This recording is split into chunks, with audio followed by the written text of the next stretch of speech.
김태현의 정치쇼. 자, 질문을 좀 제가 소개를 해드릴게요. 9418님이 이른뚫 어머님이 어제 백신 맞으러 갔다가 접종을 못하고 오셨어요. 올 3월에 뇌경색이 와서 의사 소견서를 가지고 오라는 겁니다. 아스트라를 그냥 맞아야 하나요? 어떤 백신이 좋을까요? 하셨는데. 아스트라제네카 마셔도 되고요. 네. 이거는 조금 뇌경색이 있는 환자도 지금 병원에서 퇴원했고 네. 약을 먹는다고 하더라도 맞으실 수 있거든요. 네. 의사 소견서 물론 이제 그걸 놓으시는 분들이 너무 걱정되니까 그러셨던 것 같은데 제 생각은 맞아도 되실 것 같습니다. 근데 그 주치의 선생님한테 의견을 물으셔서 꼭 소견서가 아니더라도 선생님께서 맞아도 된다라고 하는 말씀을 꼭 메모하셨다가 다시 시도하시면 될 것 같습니다. 질병 관련 질문들이 들어옵니다. 모야모야병과 뇌전증이 있는 네. 따님이 계시다. 네. 백신. 모야모야병, 뇌전증 있어서 약 드셔도 백신 맞아도 됩니다. 부정맥약 복용 중이라는 분들. 네, 부정맥약 복용 중이어도 맞으셔도 됩니다. 자, 임신 관련된 얘기 많이 들어오는데요. 둘째 계획 중인데 8월에 아내가 백신 맞아도 될까요? 하셨고. 아직 안 가지신 것 같아요. 네, 지금 뭐냐면 원래는 미국에서 네. 이제 오늘 전에 임신을 계획하고 있거나 출산 후에 수유하거나 이런 분들 다 백신 맞아도 된다고 했어요. 네. 근데 오늘은 어떻게 바뀌었냐면 임신을 하고 있더라도 다 맞아야 된다. 네. 미국이 이렇게 바꿨어요. 그러니까 실은 둘째 계획 중이라도 아내가 백신 맞으셔도 됩니다. 자, 지금 질문이 쭉 들어오는데 답이 다 나왔네요. 그럼 8월에 네. 자, 둘째 계획 중에다 맞으셔도 된다. 임신 6주 차인데 역시 맞으셔도 되는. 근데 임신 6주 차인데 요거는 미국에서는 지금 당연히 네. 오늘부터 미국에서는 맞기로 되는데. 맞으셔도 되는데 우리나라가 아직 임신부 접종 계획이 4분기에 결정돼 있어요. 그래요. 그래서 해도 되는데 아직 우리나라 계획에는 조금 이런 그렇구나. 시차가 좀 있는 거죠. 자, 출산 2개월입니다. 그다음에 태아에게도 항체가 생기나요? 항체가 생긴 게 확인됐습니다. 임신부가 그래요? 맞으면 예. 야, 역시 엄마 뱃속에 있는 아이는 다 엄마 거 받는구나. 와이프가 출산 2개월입니다. 모유 수유하는 중입니다. 똑같은 얘기죠. 맞으셔도 됩니다. 네. 모유 수유하시는 분 맞으셔도 됩니다. 네. 전찬수님, 이거 생활 관련된 건데 영화관 많이 위험한가요? 부인이 보고 싶어하는 영화가 있는데 예매를 했다가 3번이나 취소했어요. 결혼 10주년 기념인데 참아야 할까요? 밀폐된 공간이라 마음에 걸리네요 하셨는데. 근데 영화관에서 네. 실은 많은 환자가 발생하지는 않았어요. 네. 봤더니 사실 뭐 교회에서는 사실 많은 환자가 발생했는데 왜 그런지 알겠다. 그렇죠. 네. 두 가지가 있는데 네. 교회에서는 막 맞습니다. 노래하고 네. 막 이런 부분이 있고 영화관에서는 그렇지 않죠. 네. 근데 환기 시스템도 달랐어요. 교회는 네. 다중 이용 시설이긴 하지만 환기를 해야 되는 의무가 없고 네. 영화관은 있어요. 다른 거는 공조 시스템 잘 될 거 아니까. 그래서 그렇게 많은 환자가 발생하지는 않았지만 그럼에도 불구하고 많은 사람들이 모이는 곳은 조금 조심할 필요는 있겠습니다. 자, 류마티스 있으신 분 질문 들어왔는데 네. 맞아도 되냐? 네, 류마티스 있는 분들은 네. 오히려 더 맞으시라고 되어 있습니다. 예. 코로나에 걸리시면 더 위험하니까 네. 혈소판 감소증은 뭐냐면 네. 요거는 주치의 선생님한테 얘기했는데 혈소판이 감소해서 내가 어떤 출혈이 되게 높은 상황까지 감소됐으면 네. 그거는 맞으시면 안 되는데 만약 그게 아니라면 의사 선생님이 그 정도는 아닙니다. 일반 주사 맞을 수 있습니다. 하면 맞으셔도 됩니다. 우울증약, 항암약은 조금 다른데요. 항암제는 이게 효과가 서로 다를 수가 있기 때문에 의사 선생님이 이거는 싫어하실 수도 있어요. 항암제 복용을 한 이후에 한 2주 있다 맞으세요. 이렇게 하실 수 있거든요. 그거는 그래서 그거는 주치의 선생님이랑 조금 상의하시는 게 좋을 것 같습니다. 알겠습니다. 김태현의 정치쇼. 오늘 코로나 특집이에요. 저 시간을 뮤직도 닥터. 왜냐하면 우리 조동찬 기자가 신경외과시죠. 네. 신경외과 전문이시거든. 예. SBS 의학 전문 기자, 대한민국 최고의 의학 전문 기자, 가장 유명한 SBS 기자 조동찬 기자 모셨습니다. 안녕하세요. 네, 안녕하십니까. 일단 첫 번째부터 하나 짚어보면 2,000 어제 어땠어요? 넘었어요? 어제도? 어제는 넘었고요. 네. 어제가 2,200명대 네. 처음으로 이제 우리나라도 네. 2,000명을 넘어섰고 오늘 발표된 거는요? 오늘은 이제 2,000명을 넘지는 않았지만 네. 1,980명대가 나왔습니다. 1980. 예. 야, 뭐 20명 차이긴 하지만 심리적인 그거는 좀 덜하긴 하네요. 앞자리가 1이니까. 네. 일단 뭐 2,000명이 넘을 거라고 다 예상은 했고 그런 보도 많이 접하셨을 텐데 막상 2,000명이 넘고 보니까 그래도 많이 좀 충격을 받으신 것 같고 저희 기자들도 좀 마음이 씁쓸하더라고요. 근데 가장 궁금해하시는 게 어떻게 얼마나 갈 것이냐 그리고 얼마나 국내에서 많은 환자가 볼 것이냐 이런 걸 많이 질문을 하시는데 일단 이 4차 대유행을 이끄는 델타 변이 네.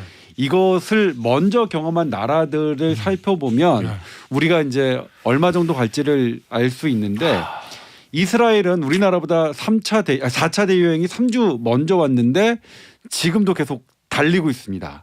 정점이 안 끝났고 영국은 5월 달에 시작이 됐어요. 그랬는데 7월 말 정도에 일단 정점에서 내려왔어요. 이런 패턴을 미국 존스 홉킨스 의대가 분석해 봤더니요. 델타 변이가 이끄는 4차 대유행의 정점이 2달에서 2달 반 걸린다고 되어 있어요. 그럼 우리나라 4차 대유행이 6월 22일 날 시작됐거든요. 그러면 8월 말에서 9월 중순 정도까지 정점을 갔다가 내려올 수 있는 거죠. 그럼 이제 어느 정도까지 환자가 발생하느냐.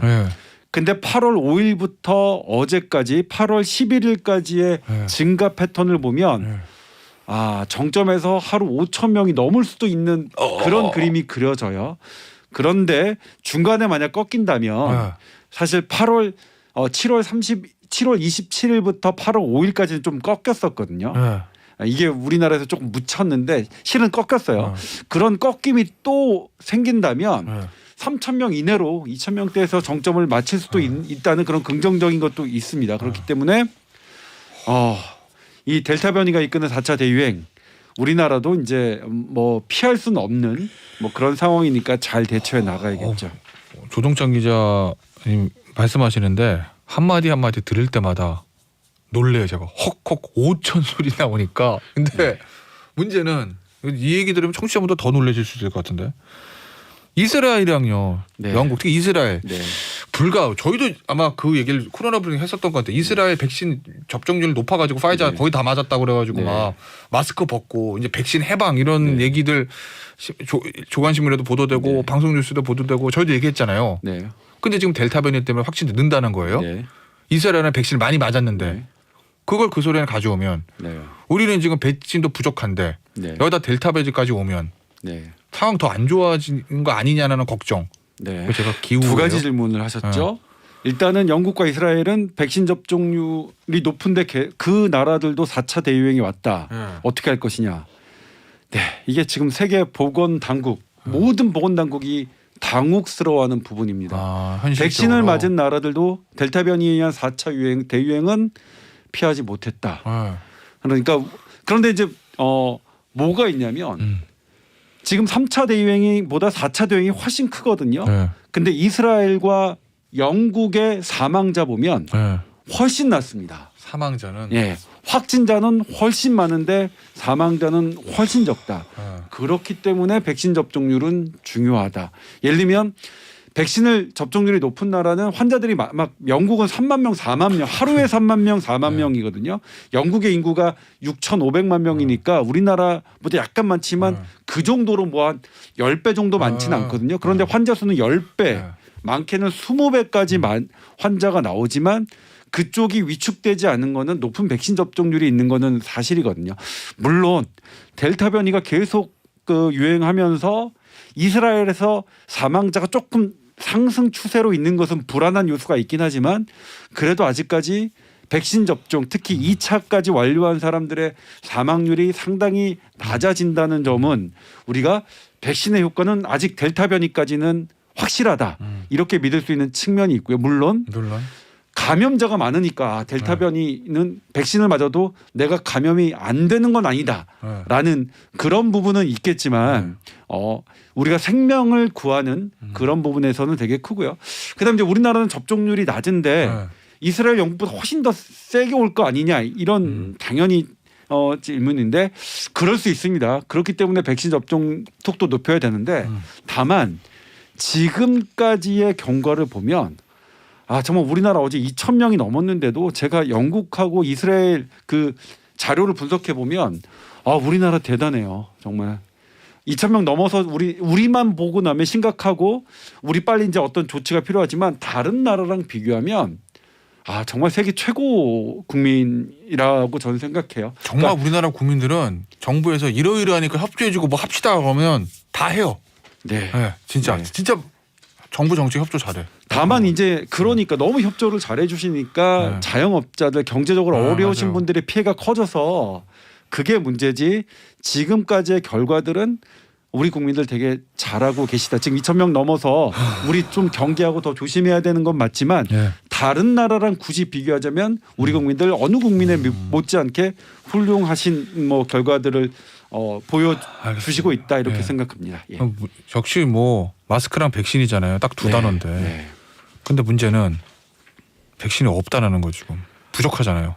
네, 맞습니다. 백신 상황. 이거 네. 솔직히 어떻게 되는 거예요? 백신. 왜냐하면 분명히 모더나 안 들어온다. 네. 그리고 보건복지부 장관 죄송하다 네. 사과하고. 근데 대통령은 1차 접종 뭐 9월까지 3천만 명이 마치겠다. 네.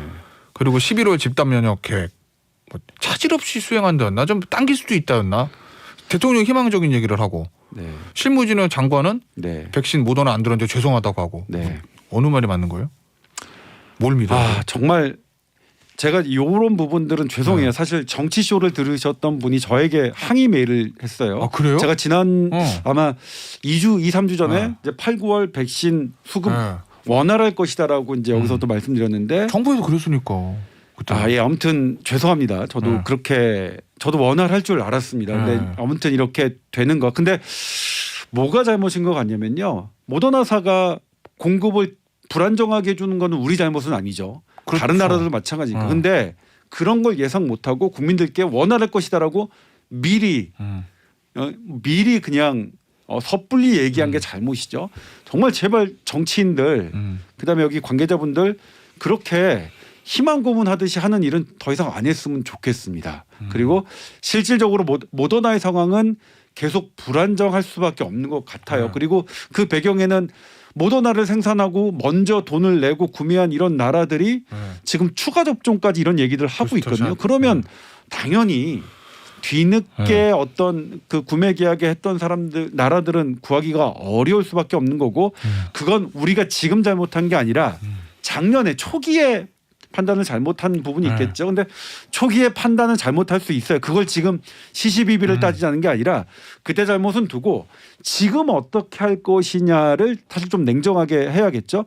지금 만약 모더나가 수급이 불안정하면 다른 수급이 안정된 백신을 가지고 접종 계획을 짜고 그리고 지금 또 다른 게 뭐냐면요. 델타 변이가 하면서 기존에는 1차 접종을 많은 사람에게 하는 게 우선이었어요. 그런데 델타 변이는 조금 다르게 생각할 필요가 있어요. 세계적인 전문가들이 이거 안 된다. 델타 변이는 한 번 갖고 좀 부족한 것 같다. 고위험군에게 2차 접종을 완료하는 게 더 좋은 것 같다라고 이런 견해들이 많이 나오니까 실시간에 맞게 업데이트를 해서 백신 그런 계획을 세웠으면 좋겠습니다. 근데 지금 정부 방침은 모더나가 안 되니까 윗돌께서 아랫돌을 맞는 거잖아요. 네. 그러면 대통령도 추석 때까지 3천만 명 1차 접종 하겠다 하고 파이자 2차 접종 4주에서 간격 6주로 늘리고 네. 그러면은 여러 사람한테 1차 접종 맞은 사람 2차 접종 먼저 하는 것보다 여러 사람들 1차 접종으로 쫙 하는 게 맞다 이렇게 판단하는 거 아니에요 지금? 네. 그래서 그런 부분들을 방역 당국이 조금 더 전문가들과 상의해서 왜냐하면 왜 정부로서는 이해는 가요. 계획을 짜는데도 상당한 시간이 걸리는데 이미 상당한 시간을 걸린 거를 실시간으로 바꾸는 건 너무나 어려울 겁니다. 그리고 백신 수급에 맞춰서 병원 이런 사정에 맞춰서 하기 너무 어려울 거라는 건 짐작은 가는데 그럼에도 불구하고 그런 어려운 일을 최대한 빨리빨리 상황에 맞게 하실 필요는 있을 것 같아요. 델타 변이 때문이고요. 그리고 지금 뭐 6주 하는 것 때문에 걱정 많으시는데 그냥 간단하게 말씀드리면 여기 지금 문자도 0101님 와이프가 9월 25일 접종 후 6주 뒤에 2차 맞아요. 백신 요령에 문제 없나요? 아마 화이자 네. 파이자든 모더나든 6주 뒤에 맞춰서 2차 접종까지 만료하면 4주 때 맞은 거하고 별 차이가 없습니다. 효능은 같아요. 4주에서 근데 6주는? 다만 한 번 맞고 항체가 생기잖아요. 네. 근데 그게 4주 정도 지나면 좀 확 떨어져요. 네. 그럼 4주에서 6주 그 2주간이 네. 내가 감염 취약 기간이 될 수 있는 거죠. 더 어. 안 맞은 사람과 비슷한 상태가 되니까 안 맞은 사람과 비슷하다. 내가 1차 접종을 맞고 나서 2차 접종까지 좀 주의해야 할 기간이 길어지는 거. 그때는 좀 취약. 그리고 요즘처럼 우리나라에서 급증하고 있는 추세에서 그 2주라는 거는 조금 뭐 가볍게 생각할 수는 없지만 근데 어쩔 수 없는 상황인 것 같고요. 그래서 마스크를 계속 잘 쓰라 네. 이네요. 6주 뒤에 맞은 다음부터는 괜찮습니다. 효과는 어. 같으니까 그거는 걱정 안 하셔도 될 것 같아요. 2019님, 이건 사실 조동찬 기자님도 대답을 못 하실 것 같아. 지금 상황에서 드디어 조동찬 기자 나오시네요 하셨는데 저 10월에 백신 예약했는데 늦어질까요? 이거 하느님도 모르는 거 아니에요 지금? 지금 상황이면? 사실은 안 늦어지길 바라는데 네. 예를 들면 이제 모더나의 수급 상황은 사실 조금 불안정할 것 같아요. 이건 전 세계적 우리나라만 그런 게 아니니까요. 그런데 이제 나머지 그러면 우리가 안정적으로 수급할 수 있는 뭐 파이자, 아스트라제네카, 얀센, 그다음에 노바백스가 사실 금년에 허가가 났으면 좋을 텐데 안 나잖아요. 잘 안 나고 있으니까 그런데 안정적인 걸 갖고 그다음에 현재 아스트라제네카가 50대 이상으로 묶여 있는데 네. 이런 것들을 좀 업데이트해서 사실 지금 사실 이제 이런 상황에서 이제 아스트라제네카 연령을 낮추면 국민들 반발감이 너무나 클 것 같은데 미리미리 해뒀으면 좋았을 것 같다는 생각이 들어요.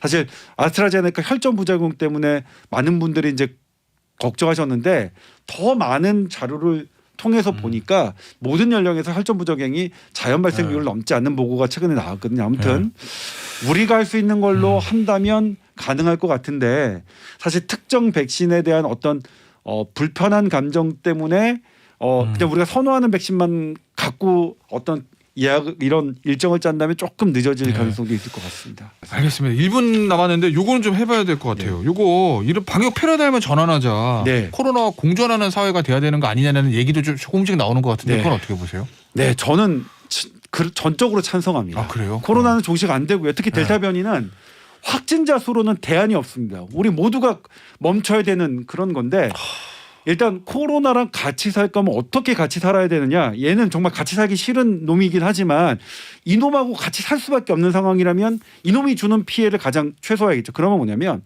고위험군, 위중증 환자 사망자를 줄이는데 집중하자. 그리고 확진자 수를 갖고 이제 더 이상 하지 말자. 우리 왜냐면 얘는 안 되니까. 근데 하나 더 전제 조건이 고위험군 특히 50대 이상과 만성질환자의 백신 접종이 완료되는 전제 조건은 조금 깔려 있긴 해야 됩니다. 백신을 다 접종하고 계속 마스크 쓰고 살자. 이렇게 정리할 수 있겠네요. 네. 알겠습니다. 지금까지 오늘은 코로나 특집이었습니다. SBS 의학 전문 기자이신 조동찬 기자였습니다. 감사합니다. 네, 고맙습니다.